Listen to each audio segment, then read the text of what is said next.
అని ఈ గ్రామంలో వచ్చినాము కోతులు పట్టేదానికి. దాదాపు 300-400 కోతులు ఉంటాయి. మొత్తం పట్టేసినాము.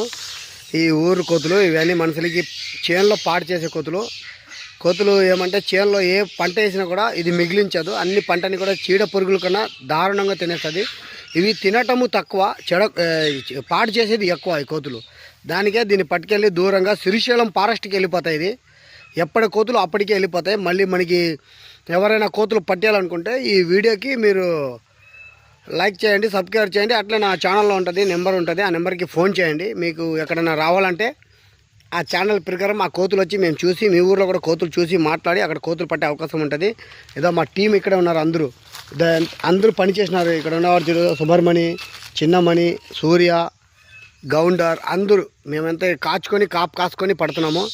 మెయిన్ ఇదో మా తమ్ముడు, ఈడ గౌండర్, ఈయన పేరు. అన్నీ పని చేస్తారు.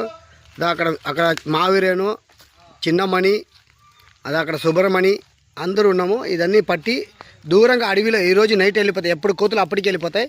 పెద్ద మంద ఇది. దాదాపు 500 కోతులు ఉంటాయి. 400 కోతులు ఇది. మొత్తం 400 కోతులు ఉంటాయి. పెద్ద మంద ఇది. పట్టుకెళ్ళి దూరంగా అడవిలో వదిలేస్తున్నాము. ఈరోజు ఫారెస్ట్కి వెళ్ళిపోతుంది. ఎప్పటిది అప్పుడే ఫారెస్ట్కి పంపిస్తాము. మళ్ళీ పడతాము.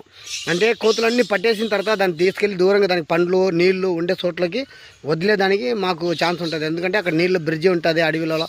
అక్కడ పండ్లు పలహారాలు ఉంటుంది. అడవి సపోటాలు, పరికి పండ్లు, రేక్కాయలు, అడవి సీతపలక్కాయలు అన్నీ దొరుకుతాయి దీనికి. అంటే ఈ మనుషుల గురించి కాకుండా అందరికీ చేస్తారు. ఈ మా వాళ్ళు, ఈ టీము పట్టిన టీం ఇది. తీసుకెళ్ళి దూరంగా అడవిలో వదిలేస్తాము.